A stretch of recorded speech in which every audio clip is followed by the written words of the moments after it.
Hello again, all you wonderful space people out there in space.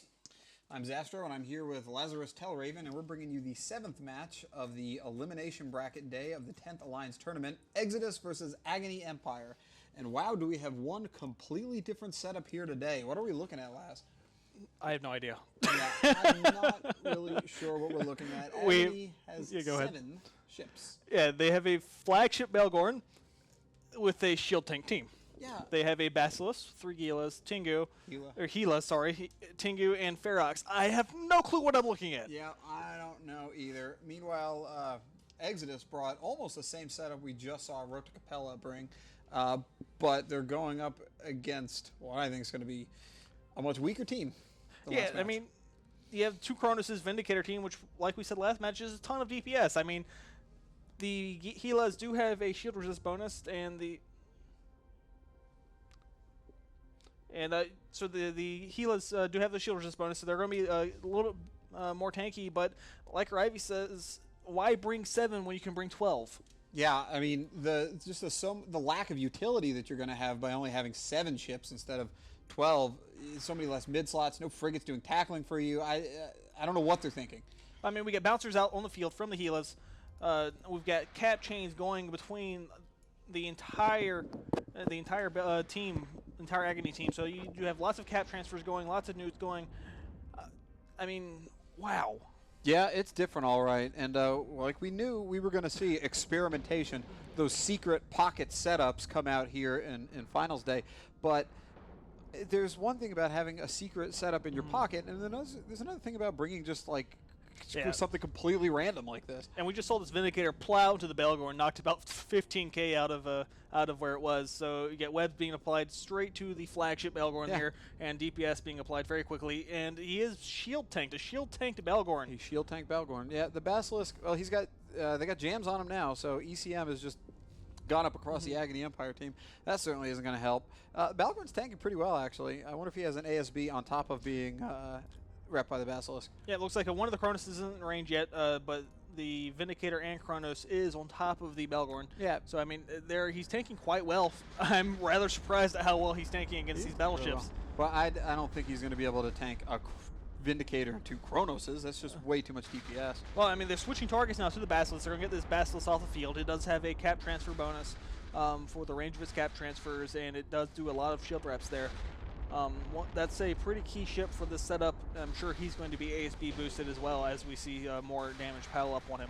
We see smart bombs going off. That's where all that damage coming to the Exodus frigates is. It's clearing some of the drones off too. Yeah, we still have a lot of sentry drones on the field from the Gilas, so which are actually long. The bouncers are the longest range drones. So they aren't going to be doing great damage at this range. So maybe if they had a different type of drone they could drop, but I mean with these smart bombs they are out of smart bomb range, so they are still doing damage. They aren't dying. So we see shield damage going up all over the frigates from Exodus as Agony Empire smart bombs, but Mr. Falcon, the Oniris pilot for Exodus, doing an excellent job of keeping all of the frigates topped off in armor. Well, I mean it comes down to where's the DPS? Yeah, I don't know what they were thinking with this setup. 7, 12, shield tank Belgorn. I mean, the Belgorn does get a web bonus, so I mean that's some mid slot being taken up. Boy, they are tanking though. I really didn't think Agony was going to be able to survive the DPS of the Vindicator and Kronos for this long. I mean, maybe they say let's get the biggest tank we can get on our ships, but you're gonna see as this Basilisk probably. Actually, we're seeing shield reps on the Basilisk. Yeah, he's ASBing for sure, but as soon as those charges run out on the ASB, he's going to die, and once he dies, everyone else on his team's going to die. Which actually means I was trying to play with this before. It might be a shield boosting Tengu. Yeah. Wait, you think that's? Actually, no. He doesn't have the. He doesn't have the subsystem. It would appear. Yeah. Definitely, it's the Basilisk that has the reps on Agony Empire's team. That would be an interesting trick to make like a bait logistic ship, but actually have your reppers on a T3 cruiser. But that's not what we're seeing here. Well, let me zoom in here on this Tengu, and let's just see what. Yeah, the shield reps are coming from the Tengu. That's a bait Basilisk. It is a bait Basilisk, and it is getting repped by the Tengu. this Exodus team has no idea. Yeah, they have no idea. They're continuing to shoot at him. But, all right, and it's funny. They got him. Exodus bought a hook, line, and sinker, but Agony doesn't have the DPS to really do anything to Exodus. Yeah, they're tanking him. Great, whatever. But if you can't kill any of the ships, so what? You hoodwinked them. I don't think Exodus realizes it yet that this Tengu is repping. I mean, maybe they have their effects turned off that they don't see it repping, so I'm sure they'll notice it eventually and have to switch their DPS because we're not seeing any type of E-War being applied to this Tengu. I mean, even some newts from that Kronos being applied to the Tengu will help cap it out so it can't wrap these ships. There they go. They're switching targets now. They're going to start dropping those Helas because that's the main DPS that they have coming out of those sentry drones, which are still mostly alive. Yeah, we're halfway done with the match. 5 minutes left in the match, and nothing's dead yet. Yeah, nothing is dead yet. The first Incursus is about to go down. No, he's getting armor reps. That. Oh, well, there he goes. He finally saved him. Mr. Falcon's really quick on Oneros pilot. That was a good save. I didn't think that that Incursus was going to survive. I'm still laughing about the bait Basilisk because we did not even pick it up on it until the because he's not. Yeah, running, he's not running the subsystem for it. That's funny. That is a high tanked bait bass, and look how well they're tanking too. Nobody is dead yet.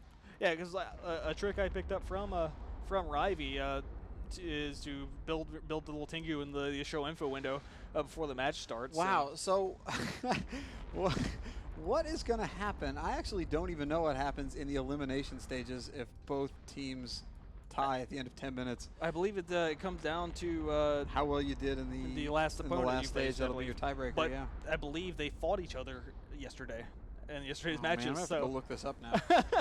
It's gonna be time for severe math. So yeah, at this so Exodus just lost an Incursus. That's gonna put Agony Empire in a 2-point lead in what could possibly come down to the time limit. Right. And they could win by 2 points due to killing a frigate.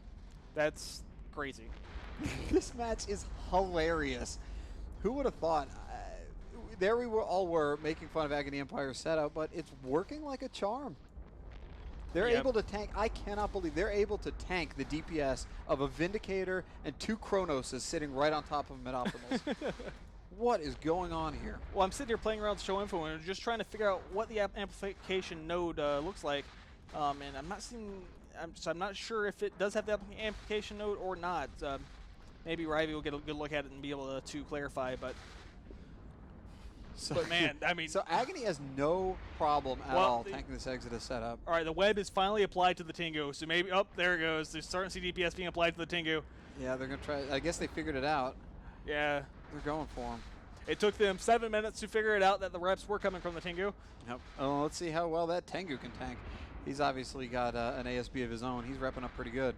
But there's 2.5 minutes to go. Almost 3 minutes left to go in this match, and at the very least, they'll get this Tengu down, and that'll give enough points to beat Agony. This is a really surprising setup. I mean, I pretty much wrote it off as soon as I saw it. I was like, that's only a 7-ship setup with a really weird composition of shield tanked Balgorns and Helas, but wow, the tanking is incredible. Wow, I mean, you're seeing a lot of newts being applied to this Tengu now. It looks like 2 newts, but he also is getting energy transfers. So I mean, they're taking away a lot of cap. He's receiving a lot of cap, but once his ASB runs out of charges, he will die. Yeah, I mean, it's just a matter of time. It's a waiting game. For almost a full minute now, he's tanked the DPS of an entire Exodus blaster setup. Well, I mean, we're down to 2 minutes left in the match. 2 minutes left in the match. And all we've lost is an Incursus. And a Griffin. Yep, who just died. Just now a Griffin. But I mean, it's going to come down to once this ASB runs out of charges, this Tengu's dead. Yeah, it's just like a race against time. Can they kill that Tengu in 1 minute and 46 seconds? Yeah, I think he's going to run out of ASB charges here in a second. And I've been sort of keeping count. He probably has maybe 2 to 3 charges left. Yeah, just 1.5 minutes left. Is his ASB going to hold? Wow, I can't believe the tanking of Agony Empire's team. Yep, 1 minute, 25 seconds. Hang on. It's just a normal booster. It's not an ASB, according to yeah. So if he's getting cap transfers, that's another thing we didn't think about. They have a cap chain going. Even if it, he can run that active tank forever. Well, it looks like the Ferox is going to go down. The Ferox is going down. That's going to be a lot of points. That's I believe 11 points down. Wow, there it is. There he goes. 10 points. Just 10 points for left. Exodus. That's wow. So now Agony is going to have to try to drop a couple more of those frigates, or they're going to lose. And I don't think they can do it. They haven't been able to really do anything to the frigates so far this Well, whole I mean, match. if you look at this team, this Agony team, they have so many cap transfers that, and there's just not enough newts to counter how much cap they're putting out. Yeah. But wow, look at the damage being applied now. Yeah, I mean, what you're seeing now is all the overheated blasters on this team side. They're just going to try to bust through this. And they're doing this it. They're doing it. They've gotten into armor now. 30 seconds left. They might be able to get him down, but really, they have the 10-point win. They're going to do it with that Ferox. Yep. Wow, deep armor. And he looks like he might go down. 20 seconds left in the match. Wow, there you go. They got him. So, I mean, wow. I got to give mad props to Agony for bringing an excellent hoodwink setup. You really surprised Exodus there. Yeah. You surprised me. I didn't think it was going to work at all. But unfortunately, you do have to have more than just tank. You got to have some DPS to kill some ships and get some points. And they're going to drop another Gila there at the end. But that'll do it in a really hilarious match. Exodus over Agony Empire. Wow. So now we'll turn you guys back over to the studio for their reactions. That was pretty crazy.